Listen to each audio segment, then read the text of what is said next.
you can make anything a home. You can make the shed a home. You can do anything to make a home out of it. It's a set of mindset values that you bring to it and how you respect it, treat it, and value it. And so it's not about flashes building. It's about having the connection with the things that make the difference to your emotional state.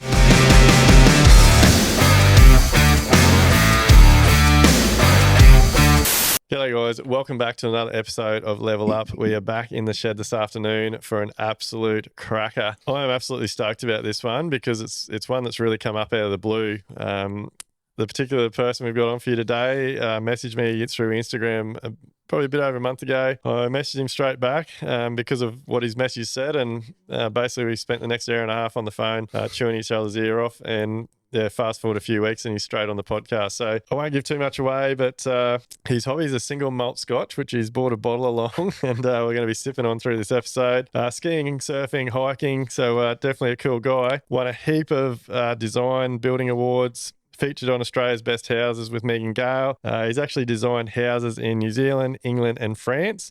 And something I really want to deep dive into is he actually has a process which he calls his design magic process, a land whispering process, and an emotional floor plan process to get on the same page as the clients. The emotional floor plan process he's going to explain to us is a very cool, and it really unravels a process and gives the clients, gets everyone on the same page. So massive warm welcome to Adrian Ramsey. How are you, mate? Yeah, very good, buddy. Thanks so much for having me here. Sorry, mate, it was a big intro. There's a fair bit to get through there. I was wondering who you were talking about. And I didn't even get through the parts that I wanted to, which was over 90% of the homes that you have designed have actually followed through and been built, which is huge. Yep. Because so many, as we all know in the industry, so many designs end up scrapped in the bin. Clients get the shits, hate the process, walk away, go and buy something. You know all the stories.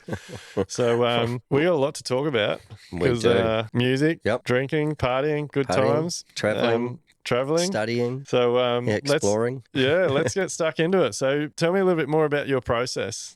So to getting the process right has always been my biggest frustration, and I'm a high-end creative, ADHD, all those kind of things. So I'm not a guy who likes to actually run down a straight line. Are you diagnosed? No.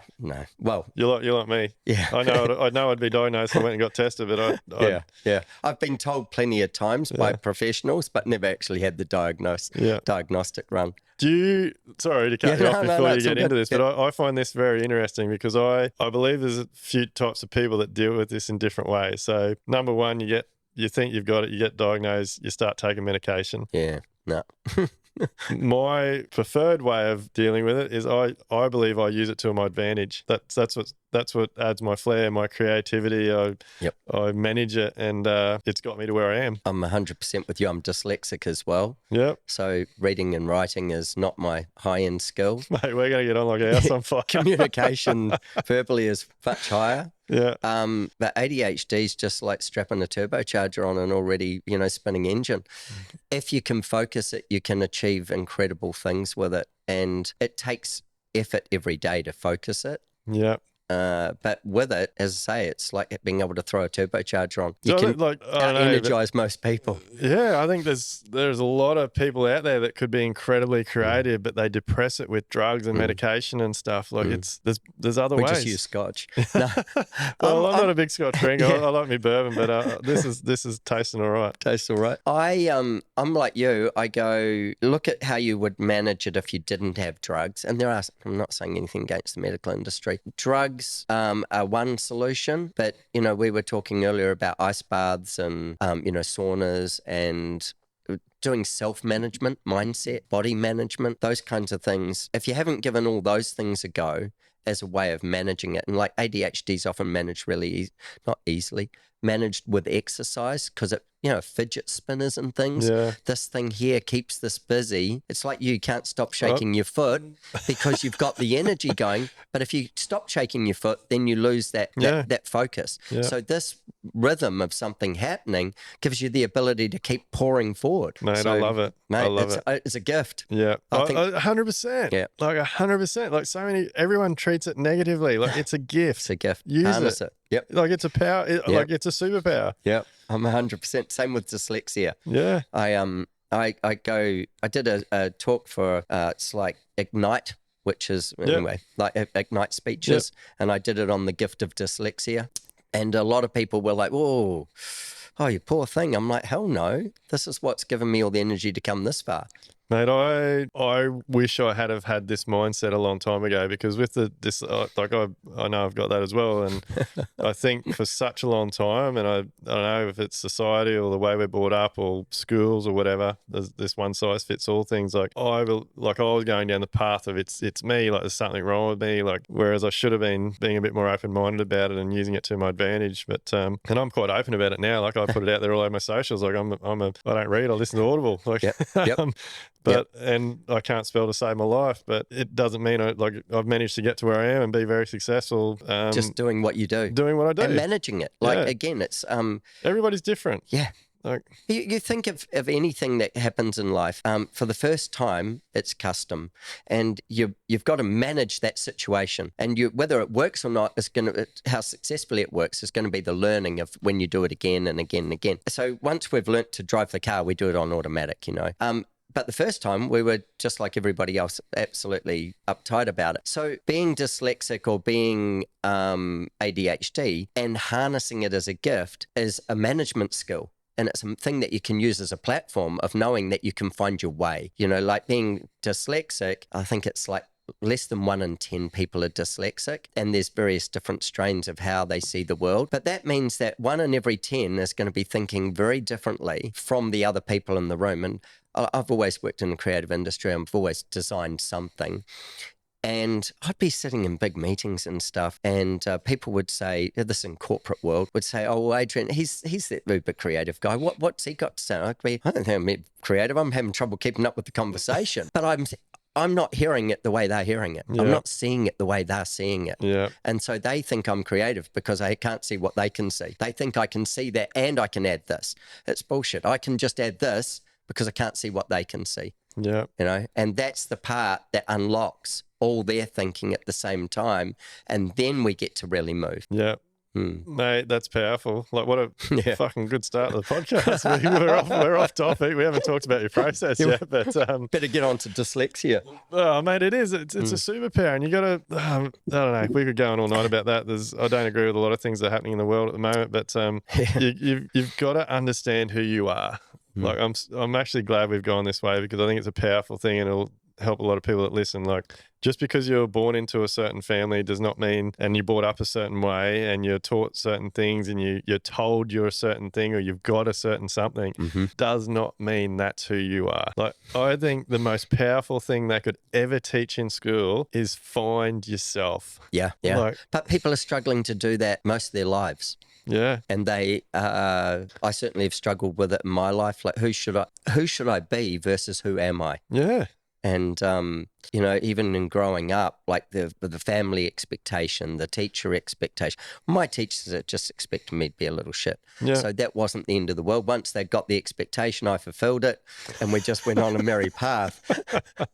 But, even like working in corporates and things like that, I would rely on my ability to see things differently and my creative power to either help them or undo them, one or the other, just depended on where my mood was at. And I spent a lot of years angry at the rest of the world because it didn't allow for me, because it was saying that I was the broken cog. And that took me a lot to get to being comfortable with being a cog that spun differently from the others. Mate, I think you've just answered the first, like, why I'm where I am now. Like, I was exactly the same. Like, I was so angry and frustrated with, I was blaming everyone for everything that was happening to me. And in the end of the day, I just had to find who I was. Yeah. And then there's nobody to blame. It's just, And then when you turn the table, I heard this the other day. Somebody was saying, instead of saying, I have to go to work today, or I have to go and record this podcast, or I have to go and see that client, or I have to, pick up the washing, or whatever it is, say, I get to go to work today. There's a privilege. Yeah. I get to record a podcast. I get to do the washing. I get to pick up the kids. 100%. I get How to meet about a getting new the responsibility? I get to, because it's me. And finding the gratitude and the fact that I can do all those things, because there's plenty of people who can't, and there's plenty of people who could, but can't because of their mindset. And I go, man, every time I'm like below the line behavior, for looking for the excuse and all the rest, I go, whoa, what am I getting to do to elevate that? But it's a daily struggle. Mate, I'm hearing you. And look, I put it out there on my socials now. I'm quite open with it. Like I quite often will do a story, say that it's been, like, I call them my demons. Like every day I have to convince myself of something that I think I'm maybe not good enough to be doing, or I shouldn't be doing, or whatever the case may be. But mate, we could end this podcast now. It's already been bloody heap of value. We'll start a new one. But mate, that is such powerful stuff. And words, I'm a huge fan of words. I think words are very powerful, and the way you just explained that, changing the word to get in front of things is massively powerful.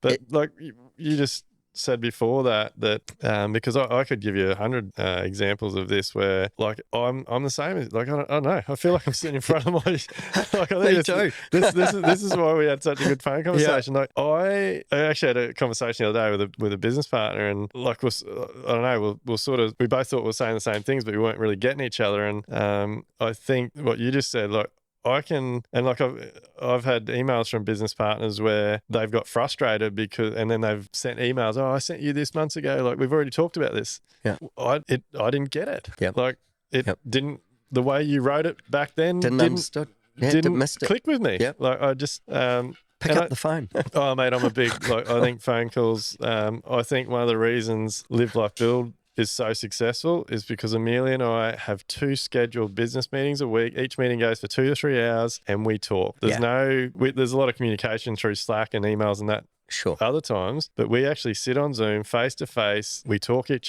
through everything, make stuff happen, and we make stuff happen. But Amelia's a very different person to me. I'm like, we know who we are. We know our strengths and weaknesses, and it just works. Like, it's so powerful. I think that magic of getting to a point where you know yourself well enough to discover more of yourself as well, and to get comfortable with the bits that you do know, it becomes closer to you putting you in your flow and everything else when you go, hey, I can see my behavior in this manner. I must be stressed then. Not that you might be feeling stressed, or I must be, watch out, I'm hiding from something. Like, I go, I'll be putting something off, and I'll go, so why am I procrastinating? Why am I putting it off? What am I scared of? What am I fearful of? Where is it? Is it my ego? Is it my, is it financial? What's the thing that I'm scared is going to happen to me? Is it going to be conflict? What is it going to be? And that's because I don't know how to manage that next thing well enough. So then we all know sooner or later you've got to face face it. You've got to step over. And you usually build it into some massive thing in your head before you step over it. By then it's a confused mess, and you just create a shitstorm. Yep. 100%. And you turn something that could have been dealt with a 5-minute just simple. And before you know it, it turns into a situation where you've upset the clients, you're not getting paid for something. Like, Yep. 100% get it. Totally get it. And so are you sure you're a designer, mate, or you seem more like a life coach? My wife's a business coach. Yeah. I think that there's a journey, like one of these things that a good friend of mine, Bruce Campbell from Entrepreneurial Business School, says is look at what somebody spends on their education of them, their mindset and their business or whatever it is. Who are they being coached by? Who's their mentors? Who are they around? Who's lifting them up? Who's making them a better them? Who's calling them on themselves? Who's telling them don't be a wanker? Who's doing all these things that's keeping them in check and growing them? And is that person up here so they're mentoring them as such? And if you look at the amount of money somebody spends on that, you can directly see the amount of growth they have as a human. And I think that 100%. It's just like, being around people to elevate your conversation and call you on your shit. Because I can make up really good shit that most people would believe, but it doesn't mean it's not shit. So it's this thing. How do you get around people who go, no, I see why you see it that way, but I don't think you're right. Yeah. And the more people like that in your life, the more respect you grow for yourself and others. Yeah, mate, I'm addicted to it. Now that I've, and I think by the sounds that you are as well, like now that I've, 100%. Now that I understand who I am and I do treat my weaknesses as my powers. Yep. And I spend a shitload of money on personal development. Yep. Everything just falls into place. Like everyone talks about like, and I think it's I don't know, it's an Australian thing maybe, like the tall poppy syndrome, like they're always lucky or shit's always going right for them. It ain't luck or it ain't going right. Like you have to have paid some money or done a course or done some personal development or done some growth somewhere. And I don't really know how to explain it now, but everything just starts to align. The puzzle comes together and everything works. Yeah. I think I did a lot of growth with marrying my wife, Becky, because she's a coach and she loves calling me on my shit. Yeah. Yeah. She's even got my kids calling me on my shit. She's coached them well as well.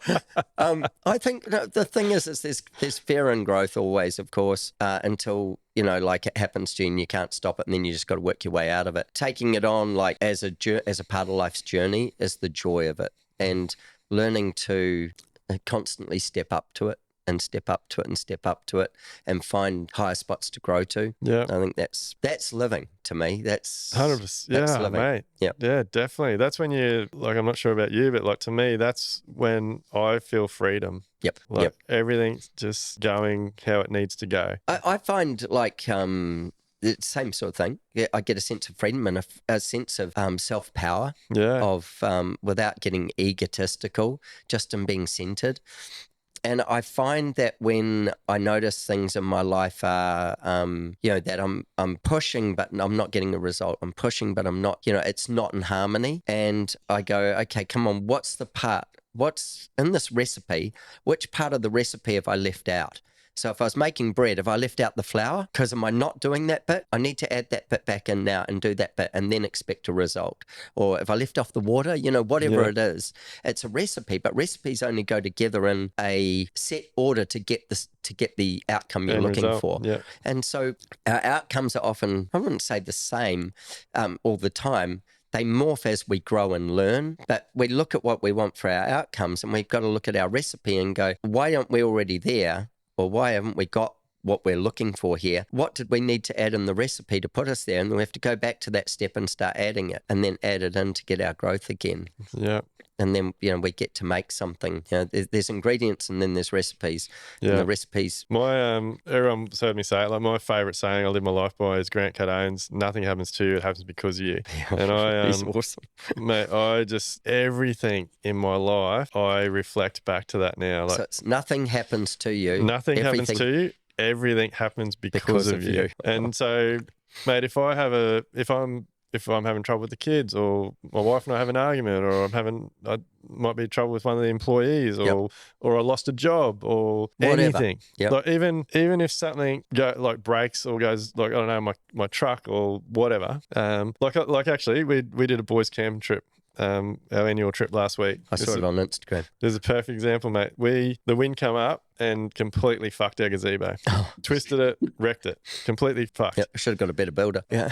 Mate, it didn't bother me one bit because I knew, like, I'd checked the weather. I knew that Thursday afternoon the wind was going to come up. I knew Friday I was going to have these wind squalls, and there was a risk at some point it was going to possibly tear the gazebo that has a big sign on the side of the packet, do not put up in windy conditions. So I can't get the shits about that. No, it's all your responsibility. Yeah. I made the decision to put it up knowing it was going to be windy. It's my fault. Yep. And so, yeah, I think of every single thing in my life like that now. But the other part of that is I also own it. I take responsibility. Like, I can't blame anyone for the gazebo getting fucked up when I put it up knowing that it was going to be a windy day. That's it. And if you didn't know it was going to be a windy day, then you'd be taking responsibility for not checking the weather forecast. Yeah. And, you know, it's this point of taking responsibility, you know, and I look at it from the design process, and we have a responsibility. The minute a client employs us to do something, or even if we're not employed, even if we're going to do it for free for somebody, we have a responsibility to do our best possible work with everything that's within our knowledge and with it at our fingertips to create it, and more if we have to go look for it. Yeah. So that's our responsibility, because we're prepared to take the job. Now, whether you're paid for the job or not, it's nothing to do with it. It's about the outcome of the job that the person's expecting. And so meeting that expectation, or adjusting or educating that expectation so that we can meet it with that client, person, whatever, is the journey of it. But our responsibility is if we're going to help another human, is to do that or the planet, but help another human, is to do that to the absolute best of our knowledge. And, near enough is never going to be good enough. Yeah. And it might be, near enough might be all you're capable of at this time with the knowledge you have. So then you've got to go hunting, or at least get to a point where you recognize that so you can go further. Yeah. And usually it takes someone to call you on that. Yeah. Yeah. I've been called on mine plenty of times. Oh, mate, me too. Mate, I think this will come back into we'll talk about a lot more of this stuff. Yeah. But can we dive into your process? Yeah, for sure, absolutely. I just love even the wording you've put around it. Yeah, right. So we originally, when I started the business, I reckon probably something like 20-25% of people that would come to me were coming to me with a set of plans in their hand, and they would say, "Can you help me?" And I'd go, "With what? You've got your plans." And they go, "Yeah, look, these plans are, we can't afford to build them." And I'd go, and this was me in my really naive days, I'd go, "Okay, so, well, what happened?" And they'd say, "Oh, we did this, we did this, we did this, but we can't afford to build these. We told the person we had a $200,000 budget, but this is 300, whatever the numbers are, doesn't matter." And I was like, wow, I don't know that I can help them, but if I can, I can't start with this. So then I went, what fundamentally, and I used to do this at workshops, I'd say to people, what fundamentally is the problem is that the expectation and the dream and the budget don't align. Yeah. Yeah. And you know what? If your dreams and your budget align, get better dreams because you're not dreaming hard enough. Yeah. Ask for more than you. And I don't mean more stuff, just ask for better, just ask for more of what you really want, because the money should be in lag behind what that is. Now, it might mean that you don't get what you really want, but be a realist as well about what the value of something is. So I looked at these things and I'd say to them, go back and look at the name on the bottom of it. And I'd go, oh yeah, that guy's a designer. Go back and talk to them. And they'd usually tell me they'd burnt their relationship. This was a big red flag to me. And I'd go, how? And they'd go, oh, well, we asked for this and we've asked for that and we changed this to this and we changed that to that. And I'd go, so why did you keep changing things? And they go, well, because, it started out like this and then we thought of this and then this came up and we thought of this. So design's a process. The destination is the home at the end of it. Let's just talk homes. Destination's the home at the end of it. But the design is a process, and you're going to take somebody who doesn't know what they don't know, and you're going to put them into a process and expect them to know what they don't know. Yeah. Well, you're failing from the start. The other thing, as I was about to say before, at workshops I used to do this, I'd say, on average, everybody in the audience, put your hand up if you think that if somebody designs a product, a house for you, that it's going to cost you 20% more than the budget. The whole bloody room put their hand up. And so I moved it to 30%. Yeah. And I'm in the room, I've got like 50, 60 people at a workshop sitting there, and I'm going, put your hand up if you think that it would cost, I might start at 5%, I might go 5% more. All these hands go up. 10% more. Keep your hand up, yep, or put it up when I get to the number. Yep.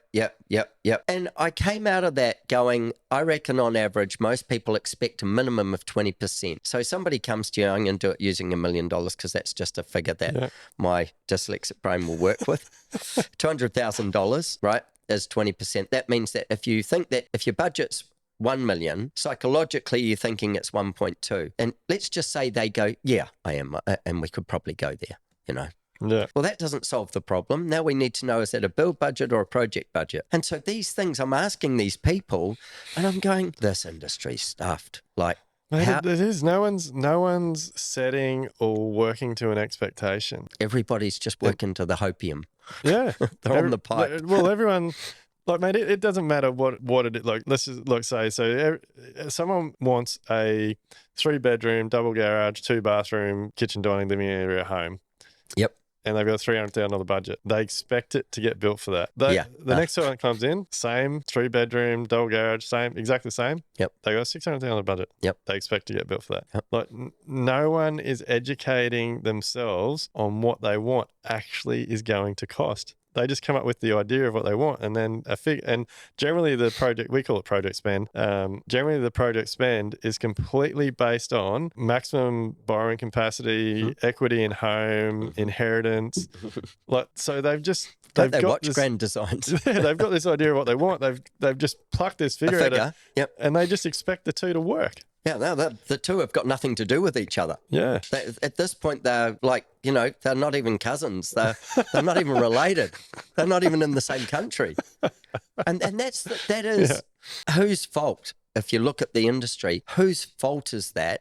It was all of ours. Yeah, but we've got all these national boards and stuff like that. The construction industry is worth billions of dollars in Australia, and the government is reliant on billions of dollars worth of tax that the construction industry generates, and the jobs and everything else that this thing generates. And I'm not saying it's government's responsibility. I'm saying that it starts at the top as well as at the bottom, that this thing has to be compressed in some point so that there's a common story and a common language. Yeah. And it has to be well advertised. It has to be well publicized.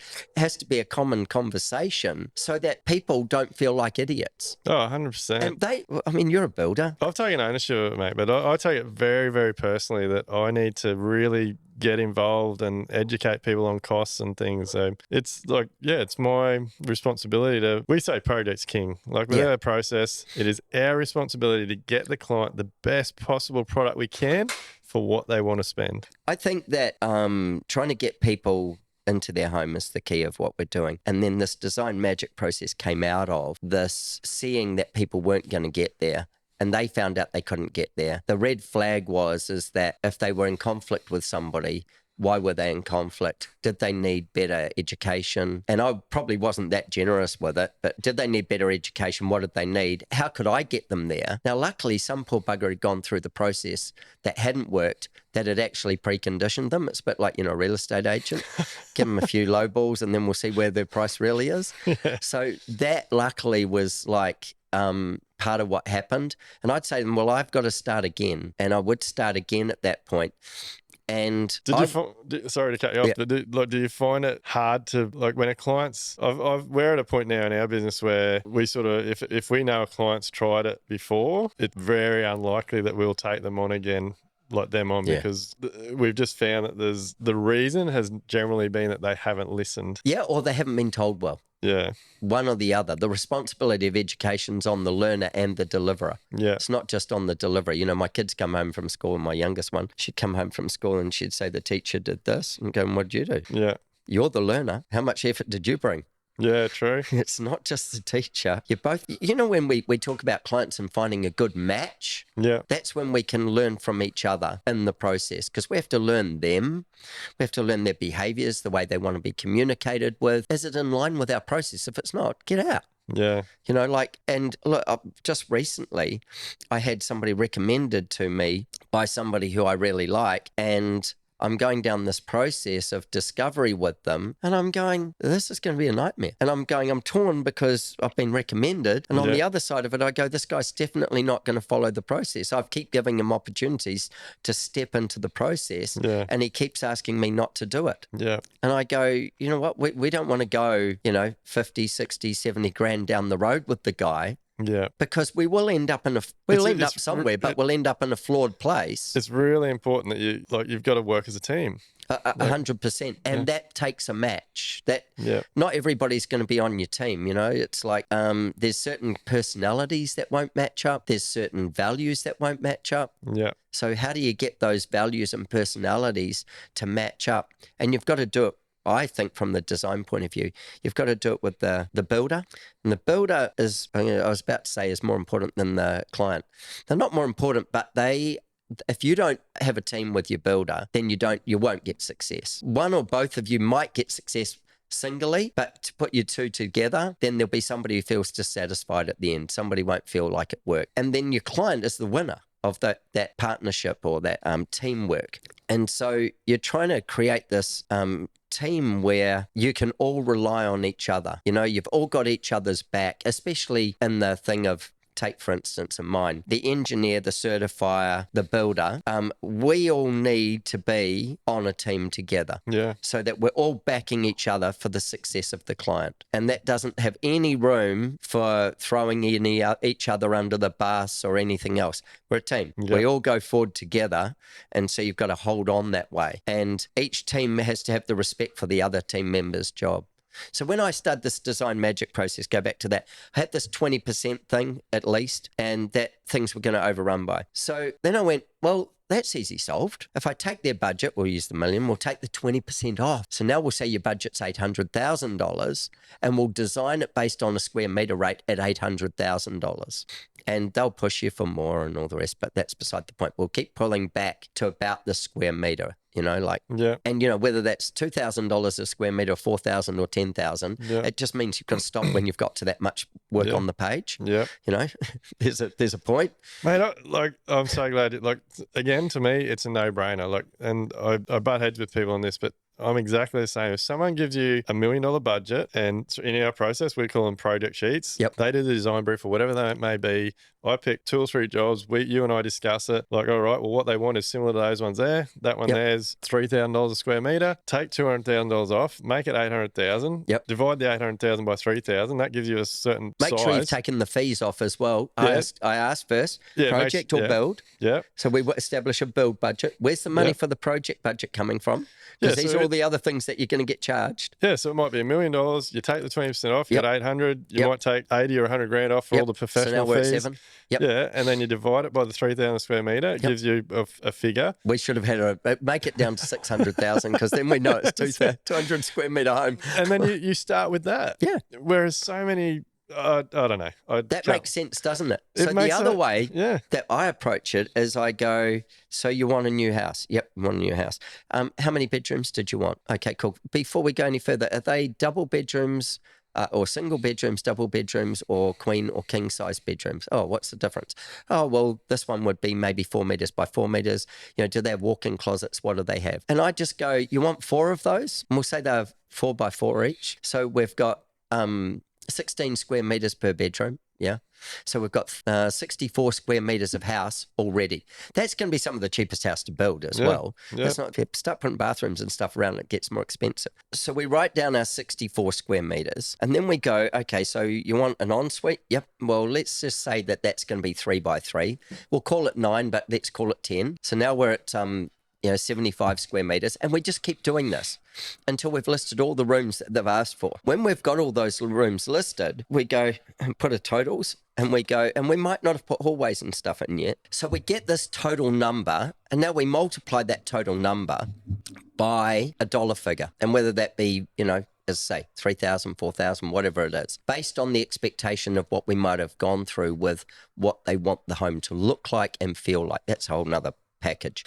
At that point, then we can go, you know what? Your whatever it was, $1 million, whether it's 600 now or whatever it is, isn't going to get you there. So what we need to do is now have the conversation about rationalization of what we're trying to do. Yeah. We start our process with a wish list that has 3 categories. So again, this is something different from most people do. If I'm giving you and your wife a wish list, I give them to you separately and I tell you to write them separately and not to talk about them together and just be as goddamn selfish as you can be. Ask for what you want. Yeah. In our wish list, it categorizes it from this project will not happen without it. So if I don't get this, this isn't going to happen. The next one is I'd really love these items. And the last one is it'd be brilliant if I could have these, but I don't within the budget. Yeah. Now get those 2 lists if your marriage can handle it and put them together and write a 3rd list. But I want to see all 3. And I certainly don't want to see you dictating it to your wife or your wife dictating it to you. It's a separate thing because A, they'll learn something about each other. And B, what will happen is the hierarchy of the value of it won't happen without it will get rationalized. Yeah. And then I look at those 3 lists and I look to see if there's a bully. Is there somebody who's overriding everything? If everything on your list wiped out your wife's list, I'd be going, do I want to work with that guy? Yeah. What was the thing there? Is he just in control of it all? And then, just this kind of behavior. So I'm looking at it that way to see what the dynamic is. But by doing those things, I'm actually getting them to think like an individual rather than for their family, for their whatever. They've always got that in their mind. But I want to see what they want and see how close to themselves they are to understand what they want. Yeah. Because a lot of people aren't. Mate, it all makes perfect sense. it's years of getting to the process to do it. So with that, and then putting together a design magic, as I call it, which is the point of, is the budget going to meet there? There's another piece with that, which is, should you be spending this much on this piece of land? Or should you be spending $1 million on renovating this house when the most you'll get for it's $200,000? Should you be putting that money in? People say, am I going to overcapitalize? Well, there's two kinds of capitalization. One's over and one's under. You could buy the most brilliant block right by the sea, whatever it is, worth $100 million, and you turn around and you put $100,000 shack on, undercapitalized. You go the other way, you buy a block in the back blocks and you put a $5 million house on it, overcapitalized. It's a hard one, mate, because so many, that's all part of the process, I guess, but because people have to get educated on how long they're going to be living there for, what their family circumstances are, all those types of things play a part in that, and establishing what they're going to spend. But I guess for everyone listening as well, the deep breathing isn't Adrian or myself. It's neither of us. We've got Walter bloody sitting on the floor at the moment. So lots of noises going on today. Walter's joined the show. I think you're right. It's an education process, and whoever touches the client first should take the lead on that responsibility. And if it's the builder that touches them first, then the builder should be doing it. And if the designer's touching them first or the architect's touching them first, then they should be doing it to the best of their ability. And when somebody creates a process, like your PAC process, it means that there is a standard, there's a benchmark that people can work to. Yeah.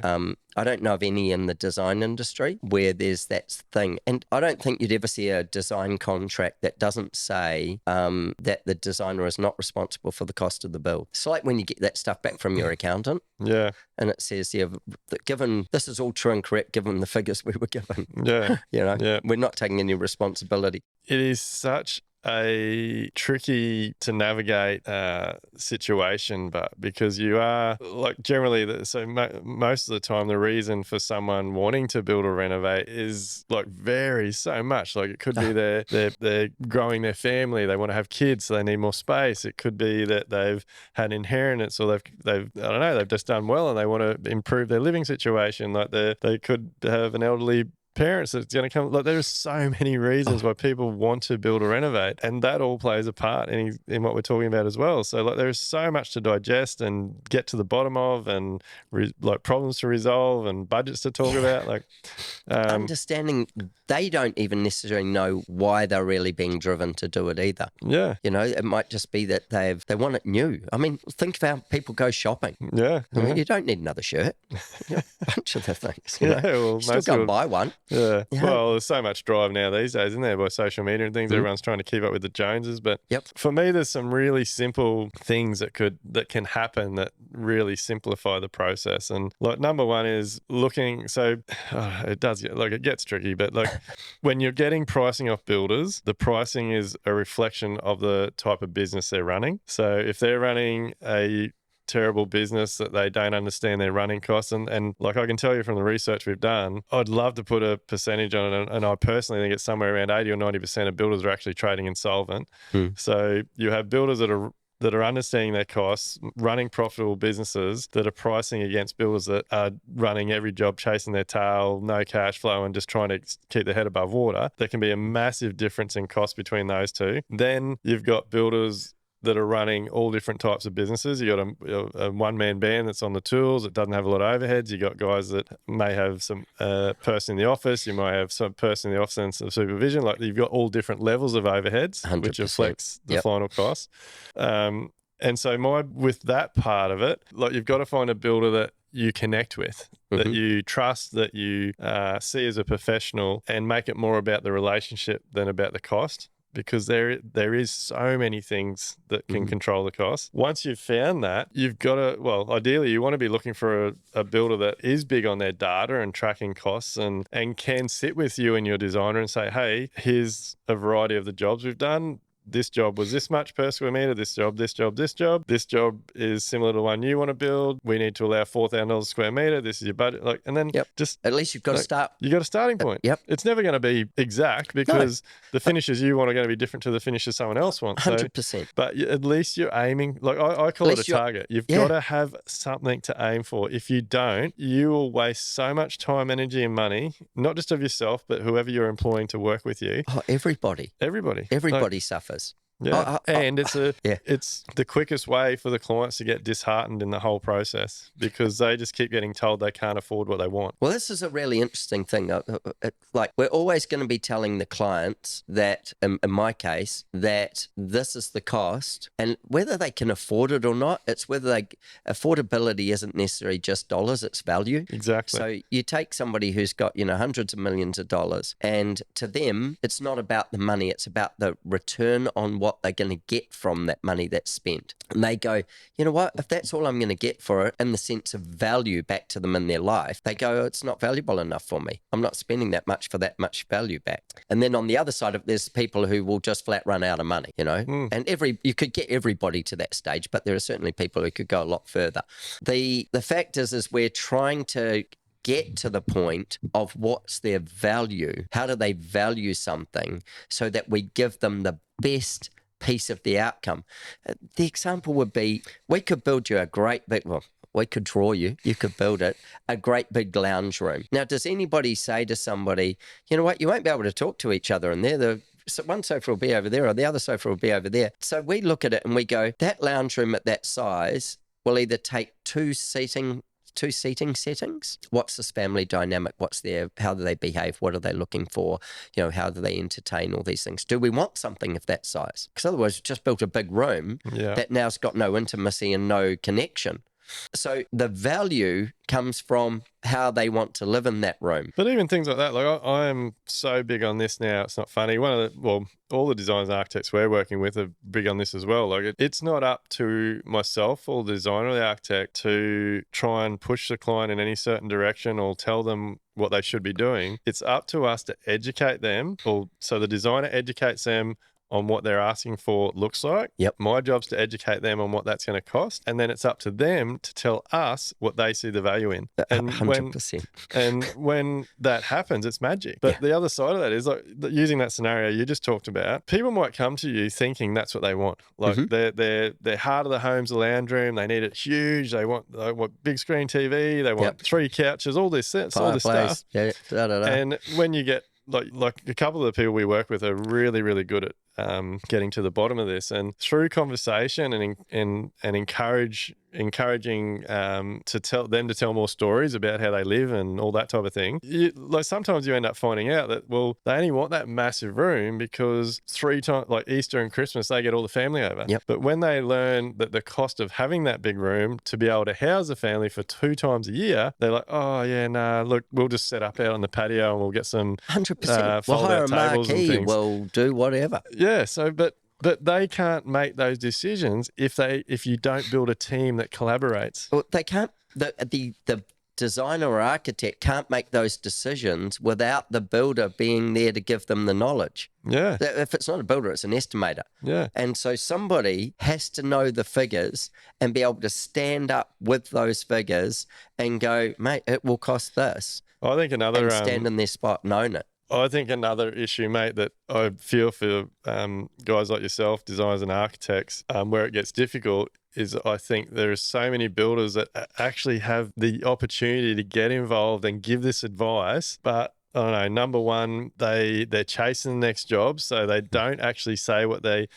know it's going to cost too much, but they just keep sort of drip feeding because they want the next job, and they miss an opportunity to actually put their hand up and say, like, one thing we've definitely found with the processes we have now and everything we do is having the confidence, because we've got the data to back it up, to say to clients, that is what that's going to cost. Yeah. And so I'm upfront enough now that I just tell it how it is. Like the example I use all the time is if we're working our way through a design design, and at one of the design meetings, the client's like, oh, look, it's all looking fantastic. We'd love to go from aluminium windows to timber windows. I can say that right there and then at the meeting, well, look, on average, timber windows are 30 to 40% dearer than aluminium windows. On this particular project, that's probably going to add $60,000. Yep. Your current project spend is $500,000. Are you happy to increase that to 560? More than 10%. Yeah. So the processes we have now is like we would get that signed off on meeting minutes. Yep. And the client has to make the decision. Like, but informed. Informed, yeah.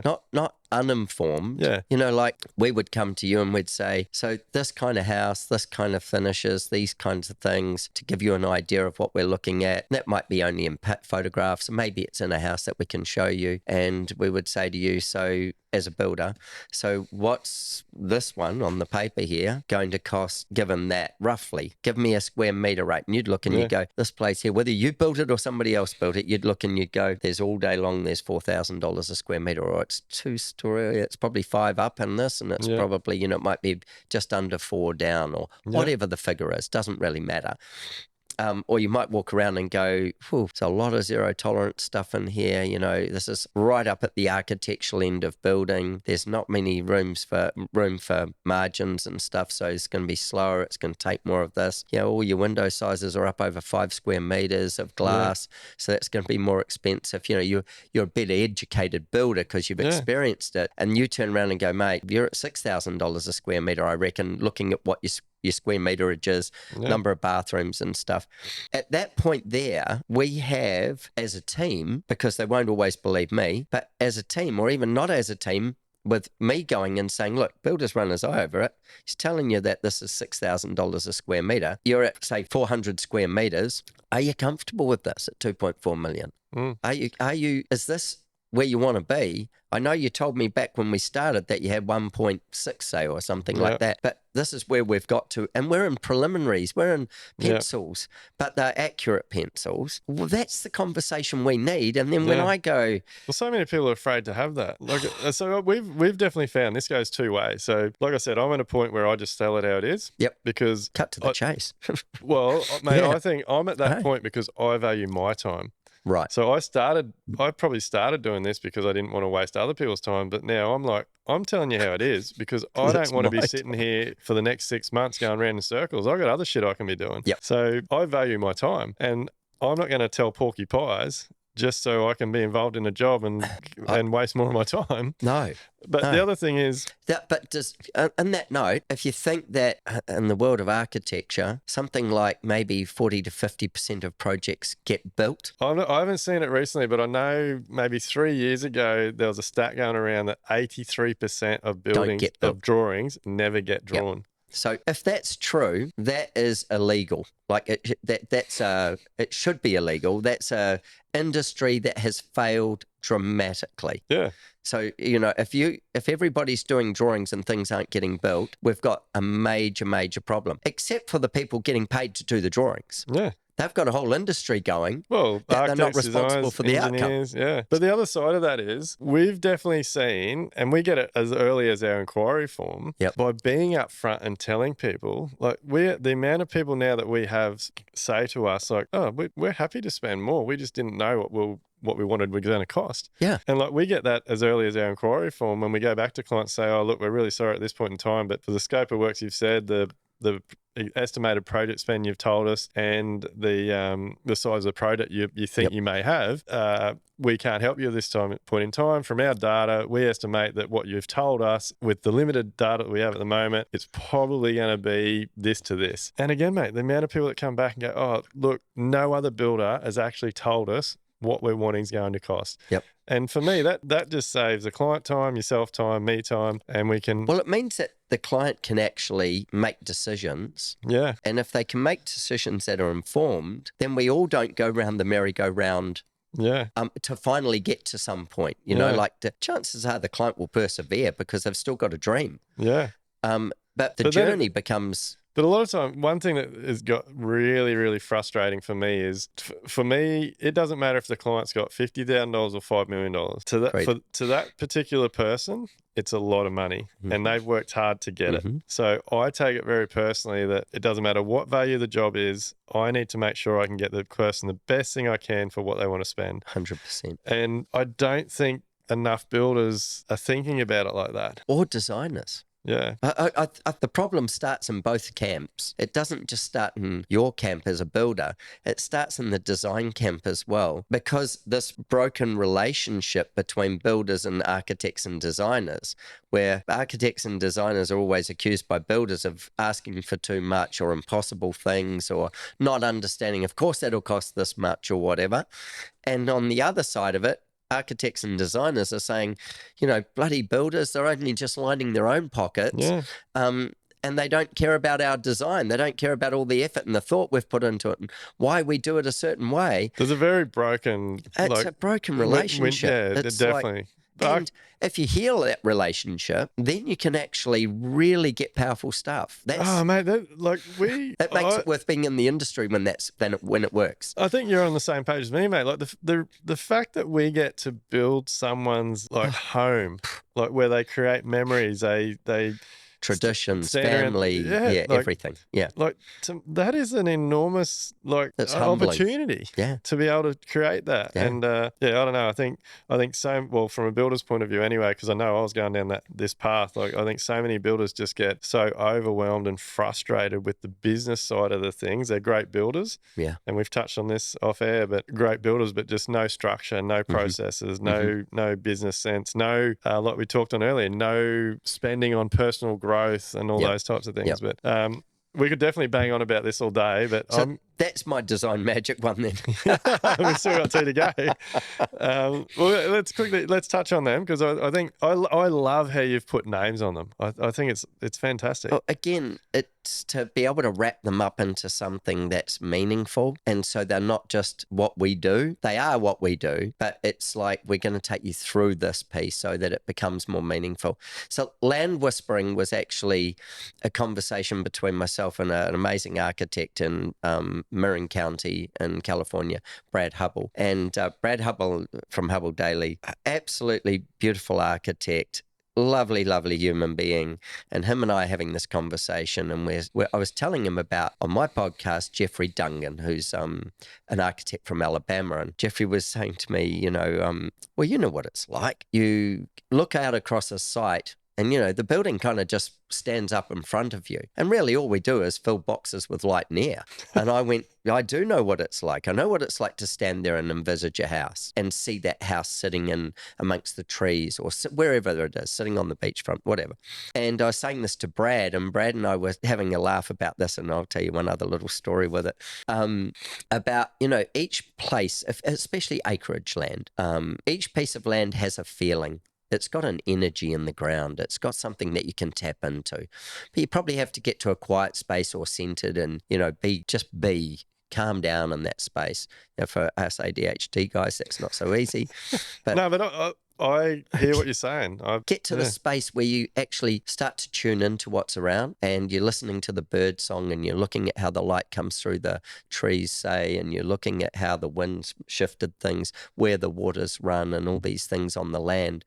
And there's places that you just walk over and that isn't a spot that you'd ever consider for a house. And there's other spots that you imagine other things happening in. You're not just looking for a house site. You're looking for an environment, your place making. You've got these boundaries that you can work within. You're looking to make a place of community, connection and security for a family or for whatever it is. We'll go with the family. And one of the other things with that is what's sacred about those spaces. And if we look to what, say, for instance, a space that might give you the most amazing spot to picnic, or to be away from your house, but you see from your house maybe, but it's like a space that just gives a whole nother energy. And this comes back to the story I was telling him at the time. So another good friend of mine, amazing architect, out of Austin, Texas, and I won't use his name because the story's pretty funny. I'm talking to him one day about Frank Lloyd Wright, and he goes, and I can use my language. Yeah. I said to him something about Frank Lloyd Wright, and he goes, that Frank Lloyd Wright was an arsehole. And I'm like, mate, he was the bloody top architect of, the last century. And he goes, yeah, but he was an arsehole. And I'm like, what do you mean he was an arsehole? And he goes, oh, well, what an arrogant bastard, da-da-da-da. And I said, tell me more, bring it on, tell me more. And he goes, well, take that falling water house. And I'm like, yeah. And I said, most famous house in the world, and he goes, yeah, exactly. He goes, there's this family, the Craftmans, who used to come up from Pittsburgh and sit on Bear Run Creek, and they used to summer on this rock and swim in the pools and all the rest. That prick put a house on it. And I'm like, as much as I was like, you're pissed off, I go, this is a very valid point. He goes, he's got acres of country there he could have put a house on, and they could have still picnicked on that rock, swam on it, done that every summer, but that arrogant son of a bitch put a house on it. And I'm like, interesting, eh? That's going to get some people talking. Yeah, well, this is when you go back to, is it a sacred spot? Yeah. And is this spot sacred enough that you would preserve it and not put a house on it, but put a house in its proximity so that it became available? And so when you're considering your land and you're feeling for all that energy in the land, look for the sacred spots and what are they sacred for and how would you use them? And it might not be for a house. So I look at that and I go, this is part of our land whispering process. Brad and I got into this conversation about this, and we started talking about different land we'd walked on and the way different land ignites us and the way we see things happen in it. And so we expanded that conversation to quite a few other architects. And there's currently 4 of us around the globe. And we all practice it in a semi-structured process, how to whisper a piece of land, how to get at one with it, look for what it is. You often don't want the client there. You might have had the client there. What you want is to be there on your own often. It's lovely to be there before the sun comes up. Yeah. It's lovely to be there after the sun's gone down. Mate, I'm like as camping. You're talking, I'm like, we've just recently purchased a farm up north on Yep. on the ocean, and I'm just picturing as you're talking and thinking like, like this is awesome. Like, because and so we've been camping on this spot because it's the one like we just love It's the best it. spot. And we were thinking that's where we would possibly put a house. Yeah, but let's now, put a house right on that spot. Now you'll consider. Now I'm thinking, shit, we maybe need to, Because maybe that spot is for that casualness, for that openness, and for that, maybe it's a fire pit, maybe it's something like that, that you can still engage the spot before you go and put a bloody dirty house on it. Yeah. That changes the speed wherever it goes forever. Yeah.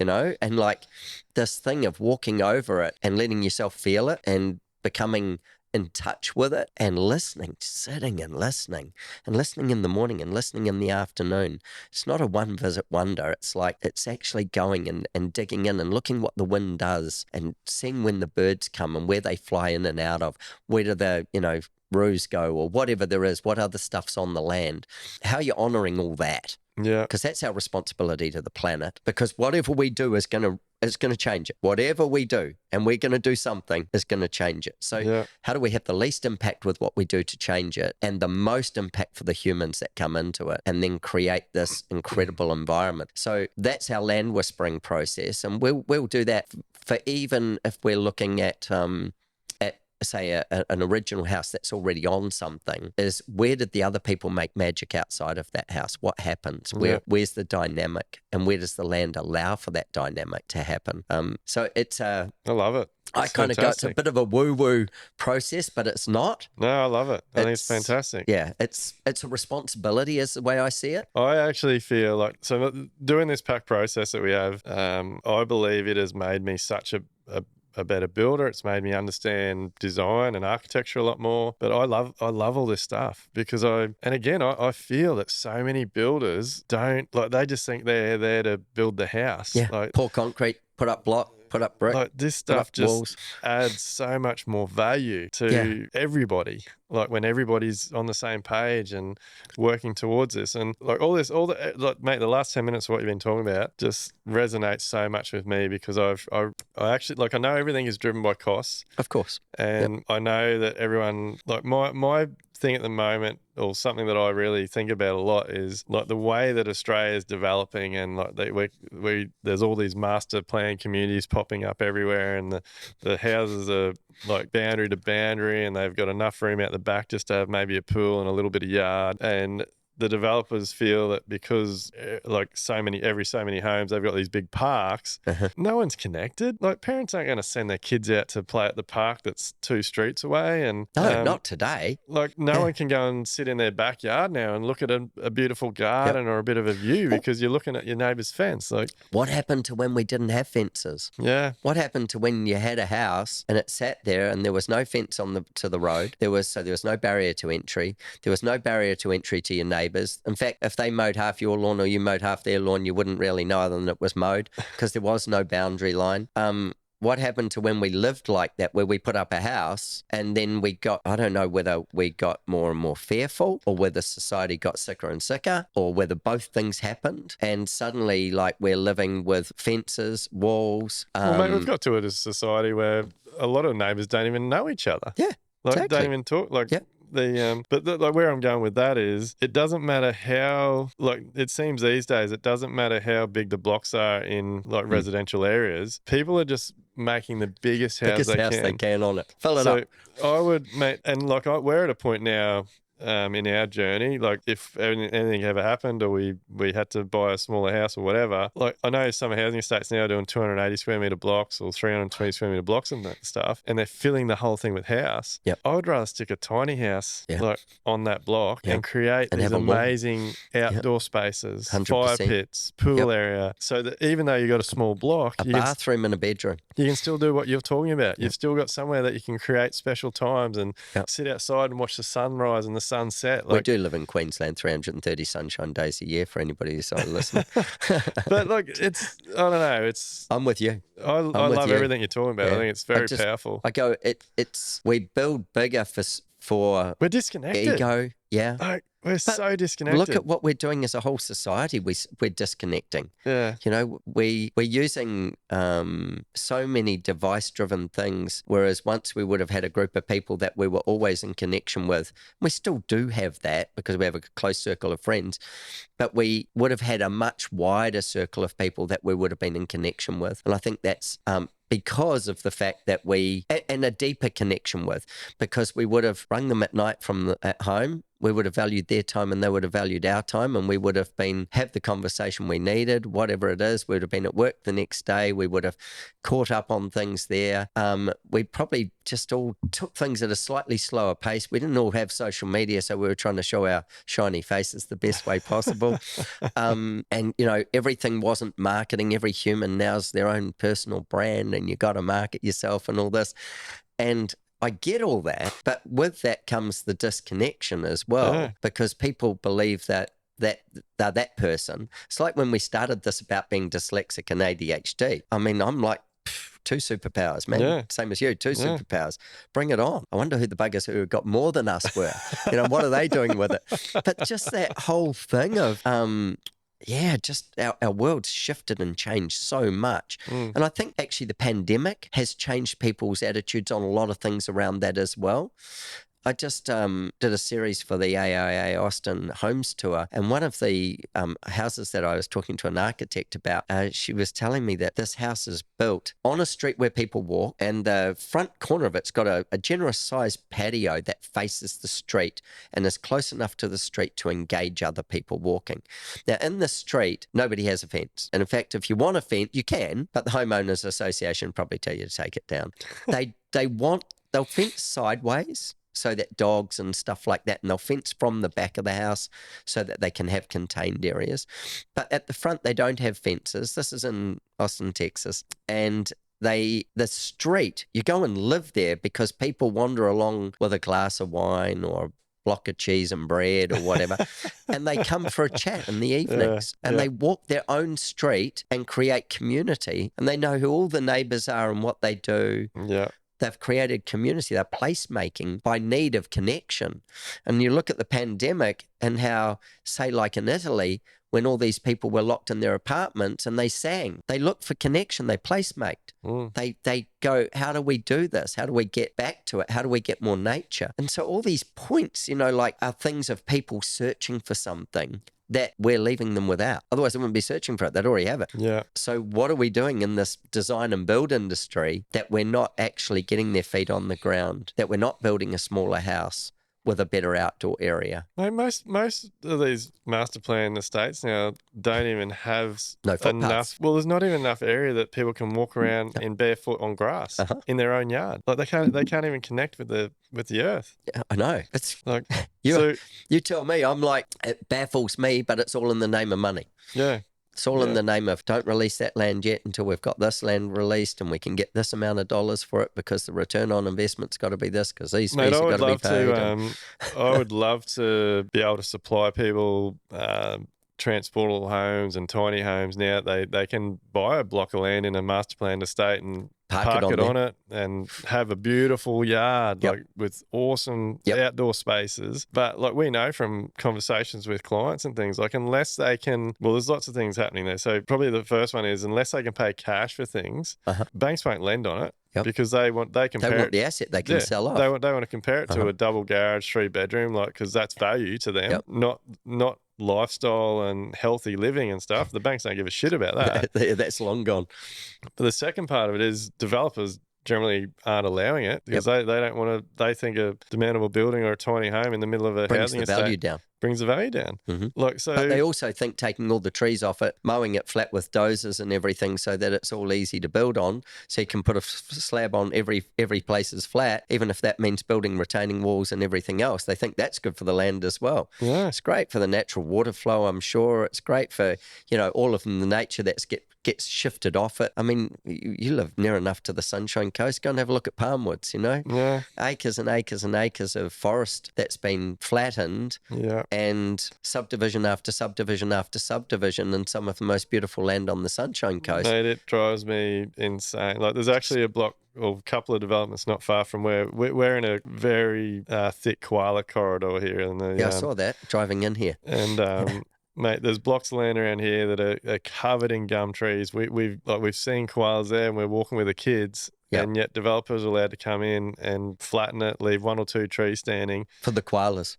Yeah, like it's terrible how things are going. But doesn't make sense, eh? There's a disconnect. There's a complete disconnect. Like everyone, I don't know, I'm not sure on the wording for it, but I really struggle with what people see value in now. Like the way banks value things, the way developers value things, the way I think and a lot of people I feel need to feel like they have to have a certain size house or have to have something. Like, mate, I know personally, like some of the most wealthy people are ones living in the simplest house in the most beautiful position, that are walking on the beach every day, that are hiking in the bush and living life. Yep. Like that is wealth. Absolutely. Like wealth isn't having millions of dollars in the bank or the biggest flashiest house you can have. Like that can be a part of wealth, but if you're not getting the whole picture, it's just a part of something. Yeah. And like the way that we're all led, like especially with Instagram, social media, and things, like the perception of what wealth is pretty blingy. Yeah, like if anything, like don't get me wrong, like I like nice stuff. I like working hard to achieve goals and have things. But at the end of the day, the most valuable thing to me is time with my 2 girls, my wife. And like I've done plenty of videos. Like, mate, my wealth and my happy place is where my tires hit the dirt road or my feet hit the sand. Yep. Like, I'm the wealthiest man in the world, mate. When I'm in those places with my family. Get it. I totally get it. It's the ability to have the opportunity to do those things. Yeah. And then we should change the have to get to do those things. Yeah. That's richness, to have that space. And even just to have your kids come to work with you and be around you when you're doing stuff, even if it's working. Just to be able to show them, to have them involved, to have them growing and learning with you. Yeah. And even if you don't have kids, to be able to get to enjoy something of nature. Take same size country in land mass as America, 350 million people or something like that. We've got 24 million people. Yeah. There is so much of it that is there for us to enjoy and to get an outcome from. We don't have the constraints that, say, an American has. We even get holidays, mandatory holidays every year. They don't get that. And when you talk about getting a better life, and then you equate this better life to a house or to a home, because a house is a house, can have tons of houses, but what we're trying to do is create homes for people. That's something else I've really learnt Yeah. been involved in the process. Yeah. Anyone can build a house. Yeah. Not many people build homes. Got to build homes. Got to build homes because they nurture values, community, relationship. They nurture the next generation that does it. They are homes, and they don't have to be flash. Homes are what make the difference. When we break down family values, we break down, or family and community values, we break down the core of society. And we as humans flock together. We all like to get away, but we flock together. We go together partly for security, and for convenience of, having people that can help us do things, pull on other people's strengths. So it's a really interesting thing that we need homes. We need homes. That whole thing is the key. And you can make anything a home. You can make the shed a home. You can do anything to make a home out of it. It's a set of mindset values that you bring to it, and how you respect it, treat it, and value it is what's going to happen there. And so it's not about the flashes building. It's about having the connection with the things that make the difference to your emotional state. When you get the right connection with your emotional state, then you've really got somewhere to go. Process? Well, yeah, my emotional floor plan. Yeah. Emotional floor plans are a reasonably new one that we started doing. One of the key questions that we're asking people when we're designing a home for them is, how do you want it to feel? How do you want to feel in this space? Then we start to break that down to, let's just use a kitchen as an example. How do you want to feel in this kitchen at 5 a.m. in the morning? How do you want to feel in this kitchen at 6, 7, 8, 9, 10? How do you want to feel in this kitchen in the afternoon? How do you want to feel in this kitchen on a Saturday? How do you want to feel in this kitchen on a birthday? How do you want to feel on Christmas? Whatever your holidays are. Yeah. How do you want to feel? Don't worry about the kitchen. The kitchen's a kitchen. It's going to have a cooker. It's going to have a washer. It's going to have whatever.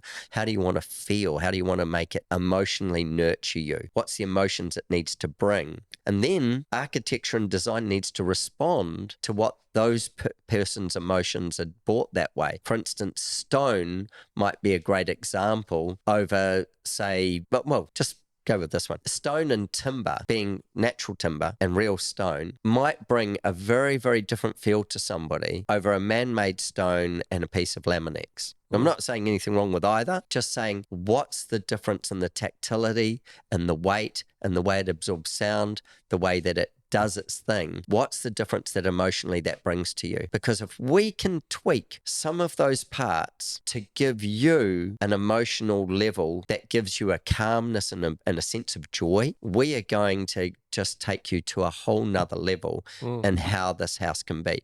It's when it's becoming a home. Yeah. And so it's becoming part of you. Yeah, absolutely. And in my case, we design custom homes. Yeah. So we don't design homes for people who don't live in them. We know the people, they live in them. And so with that, we're looking at that and going, let's go through this house room by room. So we'll already have our concept. We'll already have a sense of that. And we'll start breaking down in the early concept stages. Well, what are the emotions? And we give keywords, trigger words, all these things. But if I say to you, joy, then your outcome of what joy is could be completely different from mine. Joy for you might be, a cold beer and my feet sitting up with my boots off, but joy for me might be sitting. That's pretty much it, mate. I'm pretty easy pleased. All us blokes say that until we're asked. Mine might be, tucked in a corner in a big chair with a scotch and a view. Yeah. Without the view, it might not have any joy. Yeah. And so finding these elements of where the emotional spaces are in a home is something that we can do, and we can start to map. And then we're usually doing it for a couple. So we've got to map the couple together, which most couples aren't the same. That's why they're couples. And so finding the elements in the journey where they get to respect the other person and why that means so much to them and why that feels so good to them. Yeah. And so we start to map this whole thing. And then how does the built structure alter to do that? What creates intimacy? What creates security? What creates freedom? What creates expansiveness? What creates these emotions? So that might be, I feel really fantastic when I've got I've got a big open view, but I've got timber ceilings over me, and I've got timber under my feet. Or it might be, I feel really solid when I'm standing on, concrete or on stone. It grounds me. It brings me down, and I don't want to feel like there's too much space in the room. I want a little bit of coziness. We might do that for a couple. Might have one that's expansive and one that's not, and then we're working out what time they'll use it and when they need that feeling most to regenerate their human self. Yeah. So we might bring the lighting down, and that might be the piece that really makes it feel intimate. The whole rest of the room's gone away. Or we might be shining light up into it so that it's like all of a sudden our timber ceiling is raked up and it's looking like it's parts of a tree, not literally, but that we're getting the sense of nature coming out of it. But this is like, I love this, and this is the type of thing that I believe people are missing out on, and probably because they're not getting asked. Yeah. So to me, build a smaller home that you can have all this shit in. Yeah. Like, yeah. forget about just the biggest home you can have and all the white plaster walls and ceilings and tiled floors. Design a smaller home that you can go to this level of detail in and connect with it. And you don't necessarily always need a lot of that thing. No. One timber beam might tell the whole story, not a whole timber ceiling. But people are too focused on getting the biggest house they can. Yep, biggest, beautiful. And missing out on the value and the quality. Yeah, and the intimacy and the, oh mate, seriously, we could talk for friggin' days about this shit. Like a well finished, designed, orientated home, well oriented. Like changes, like I'm a firm believer now, changes your life. Oh, 100%. And like, not just yours, everybody else in your life. The processional value keeps going wider and wider and wider. Yeah. It's not just your life. When your life changes, everything else that you touch changes. Yeah. That's the really incredible value and people, of shifting a life. I don't think people, like, it's hard. It can be a hard one to explain unless you've sat in lots of meetings or you do what you do. And until you've been asked these questions or been given this experience. And I think it can even come down to the most simple things like storage in a home. Like when you live in a house that suits you and your lifestyle. And again, I've learned this by sitting in on these design meetings. Like the guys we work with now are so good at getting deep into this. And like one of the examples I like to use is, like, it shits me when you drive around and you see these new homes and both cars are parked on the driveway because the garage is too full of shit because no one bothered storage shed. No one bothered to ask questions about hobbies and lifestyle and where's this go, where's that go. And so the garage is chock-a-block of camper trailers, boats, canoes, like camping gear, push bikes, like motorbikes, arts and craft, like whatever it is. Yep. Whereas if you spent the money up front and put a carport on the damn thing. But if you like, I've completely changed on this. Like I used to think it was crazy for people to spend money with designers and architects, but whereas now I'm like, spend as much, spend the money, spend what it takes. The more money you spend up front, the better. You're going to have a better project, a better quality of life, a home. You're not just going to have a house, you're going to have a home that suits you. And I think so many builders are missing the value add that they can bring to their clients by not hooking up with people like yourselves, creating processes where you have a team and you all get involved. Because I know how it works now. Like I spent like until 3-4 years ago where we live in the house we live in now, like the biggest house we'd have before this house was 110 square meters. About the right size. Yeah, but they were old houses. They were asbestos houses. Like it was a means to an end. Like we worked our way through. We split blocks, developed house, like whatever. But we lived in some houses that just like had no natural light, like terrible layouts. Like you got to ask yourself, how did that ever get built? But because there was architects lives back then. There was people who did it back then. But I've seen how it affected our lives. Like we lived in so many houses that we just didn't have people over. Yeah. We didn't connect with friends and family. Like we just there was nowhere to do it. And if we did, it was so uncomfortable and awkward that it gave us anxiety. It made the situation stressful. And I don't know. I'm such a huge fan now that you spend the money, work with designers and architects that like pull you apart and figure out your lifestyle and your hobbies and your interests and your everything. Your behaviours. Yeah. Your behaviours. And somewhat predict the future of your behaviours as well. Yeah. Work with you to find those. Because when you do it, and if you've got a builder that understands it as well, the magic is just, it's incredible. It is magic. And the only way I can explain it is now, like the amount of finished homes now that we hand over and the clients are in tears, it means it's success. That's everything. Yeah. Like the designer, the architect's done an incredible job. We've done an incredible job, and they can enjoy their life living in a home that suits them. I have this thing where I had recently, about, I don't know, 8 months ago, had a builder. Well, I actually got something come through on the email, and it was a house I'd designed, and it was a renovation, and it was being done. And I don't know that I was meant to get the email. And we don't do any construction administration or contract administration. We stay in touch with the builder through the process, but the builder's a builder, he's building it. We shouldn't have to be there. Renovations, we might get called more often. You know, there might be things that we need to detail along the way, whether it's a reno or a new build or something they're unsure of. So there's always a conversation, but we don't need to be there telling you how to put nails in. You know, that's long gone. We should never be in partnership with, well, I can never be in partnership with somebody that I have to do that with, because I don't know how to do your job, not in the slightest. But it's a trust thing as well. Like you're obviously working with builders that you trust to do. Generally, yeah. My story's not going to show that. So in this particular house, a renovation, the whole upstairs floor is being renewed, whole new roof on the house, and downstairs is being reconfigured. And there's a central stairwell that you come into the house through the front door, and the front door swings over on one side, and you look in through the glass of the front door, and you can actually see a staircase going up. And it's brick surround on 3 sides, but we're taking down one side. So we're going to take down the right-hand side if you're looking at it from coming in the home. And when you come in, I've got you coming in, I've got the door swinging across so it opens to the left. And there's a reason for that, the way you come in from the street and stuff, the door's swinging away from you. And it means that if you're opening the door to me, you're also standing in the way of me. So it's your choice whether you let me in or not. I've got to come through you, or you've got to step aside. When I do come in, I start my stairs on my right-hand side, and I'm going up a platform and then up, and I land on the left-hand side at the top. On the right-hand side at the top of the stairs, if you were looking in the same plan, would be the kitchen, and on the left-hand side would actually be the main bedroom and the whole living room. So I'm going to land you beside the main bedroom door. There's only one bedroom upstairs. I'm going to land you there, and I'm going to have you walking into where the living room really starts. In front of you will be the dining, and it's seaside property, you know, beautiful at the beach, big views. And then you'll transition either around to the kitchen or into the living area.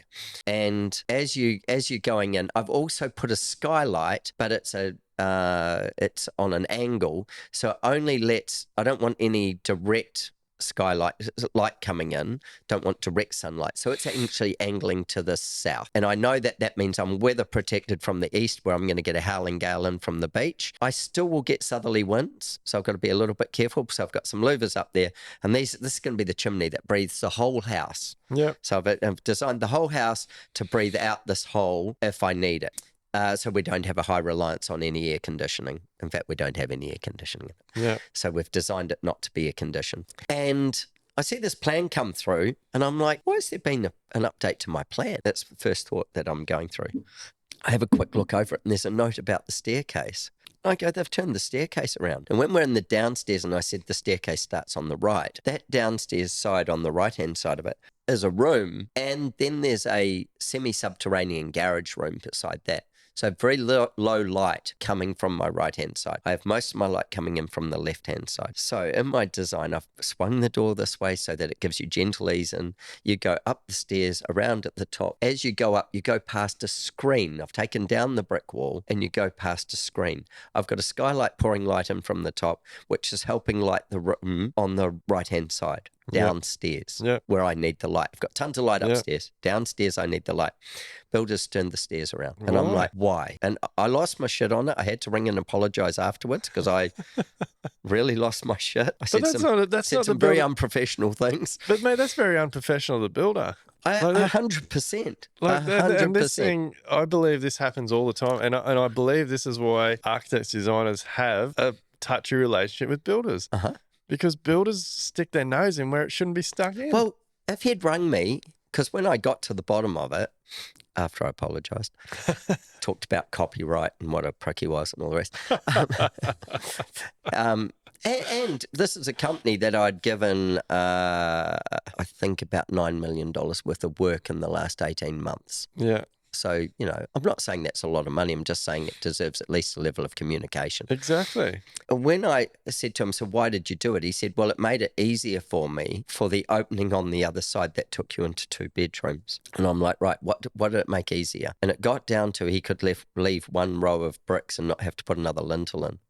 And I'm like, you know what? Do you know what you lost in doing this? Because he'd gone to the client, he'd passed it through with the client, got client sign off as well.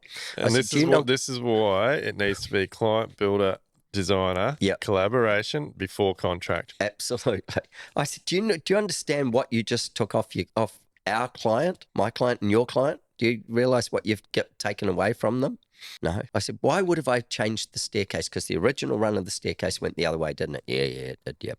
I said, why would I go to the point of changing it? Because I'm egotistical? Because I'm a dickhead? Tell me why. Well, for what reason would I do it? Oh, I've got no idea. And I said, so why didn't you ask me? Oh, well, yeah, probably should have. And I'm like, because, mate, it gives me light from up there to put in there. Yeah. But now we've lost all that light because that's going to be under the stair treads, not in the open space. They're going to finish that job. The client's going to move in and go, shit, this room's dark down here. Like, why? We'll leave the light on, shall we? Yeah. Yeah. But we could have solved that problem, not maybe totally, but made it better by following the design thinking right from which way did the door swing when we came through the front door. What was the journey?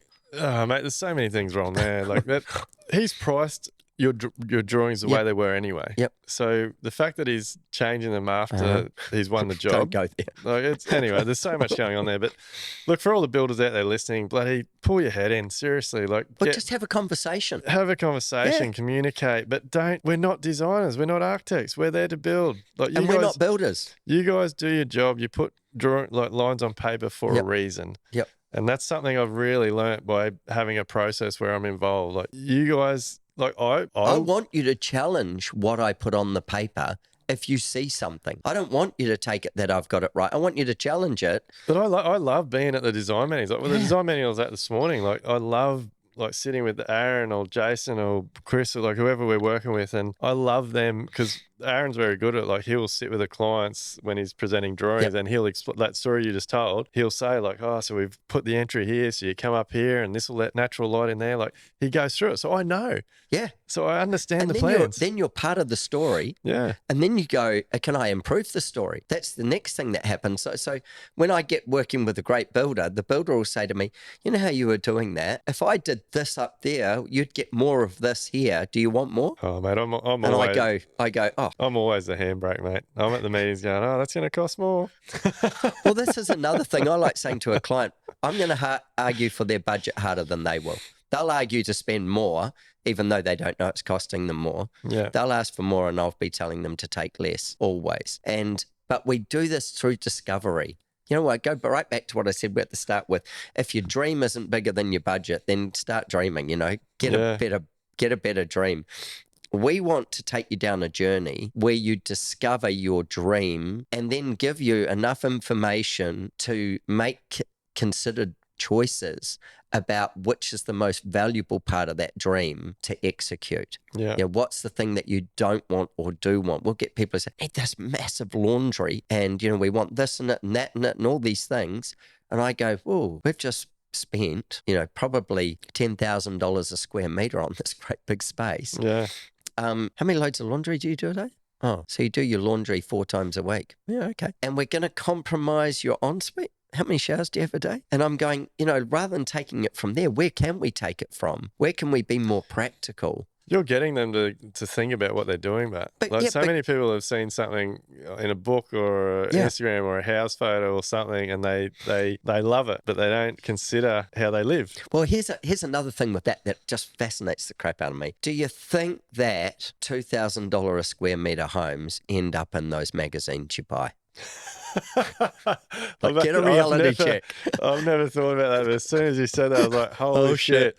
So we get every client that comes to us wants a $3,000 a square meter home, but with a $10,000 a square meter book. Photos, yeah. Show us your inspiration. Yeah. And this is the thing, and I will often go with a client. I'll go, oh yeah, look at that floor. That's a real oak floor, and it's not pre-finished. That's been sanded in place. And they'll go, how do you know? I say, well, I can't see the micro line of light. I'm also careful about how much I tell them. Yeah. because I don't want them to get caught on the wrong thing. But I'll go, those oak boards are X wide, that's an expensive floor. Oh, that stone bench, yeah, that's exotic price stone. That waterfall end, yeah, that's another few $1,000s of stone, plus the finishing, plus the fitting. Oh, that kitchen cabinetry, yeah, right. No, that's all natural wood. Yeah, no, I can tell that's natural wood. That's not a laminate. That's not a $50,000 kitchen. That's a $100,000 kitchen. Yeah. And break the photo down for them so they see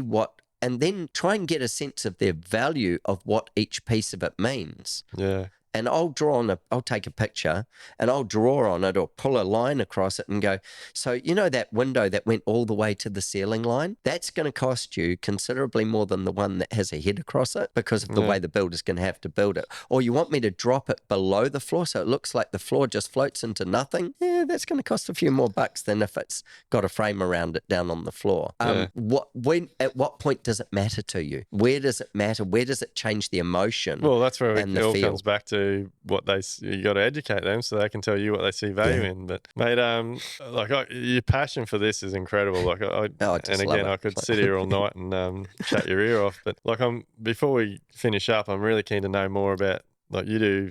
So you've got your own podcast. Yep. Talk Design. Your biggest, Talk Design. Your biggest audience is in the States. Yep. But you do tell our listeners about these tours you do. I'm actually really keen to come on one. I think you'd be an absolute hoot to put one together. I think we could have a really cracking time, mate. I started out going. I'm a great believer. I love traveling. That's one thing, but that's beside the point.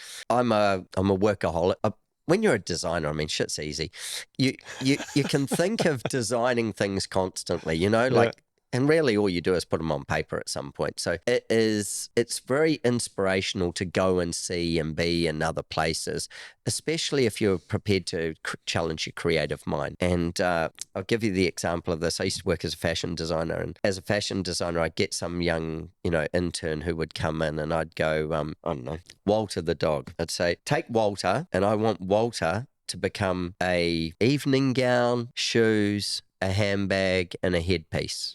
Walter's the inspiration. I want to know when I see it that I see Walter. I want to see all the things that Walter inspires you. It might be his movement, might be the fact he's gone quiet now, it might be the colour of his tongue, it might be the way his fur shines, it might be the movement, the sleekness of him, any of these things. I want to see that. Now draw me those items. And people go, what? You go, yeah. Well, what is it, a dress? I don't know. Ask Walter. Let Walter be your guide in this. Yeah. And so this is how I'd set them up. To think freely, yeah?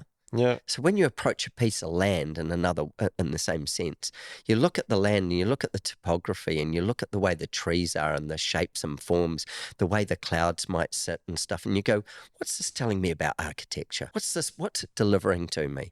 And so traveling, you get to see monumental pieces of architecture, you get to see, statements of architecture, all these things, but you also get to go to places. And often wineries would be a good example of this, where they fit within a landscape. They're designed to be of the landscape, not on the landscape, and there's different times for different things. So traveling and doing that is really fun, and being able to do it and dissect it and learn from it and see, for instance, when I say it's of the landscape, which way is that building collecting the light? Where's it collecting the breezes from? Where's it protecting from? How's it nestling in? How's it telling another story that we can't automatically see? What's our subconscious seeing that makes it feel right that we haven't dissected yet? So I've always had a high value on travel as an education piece.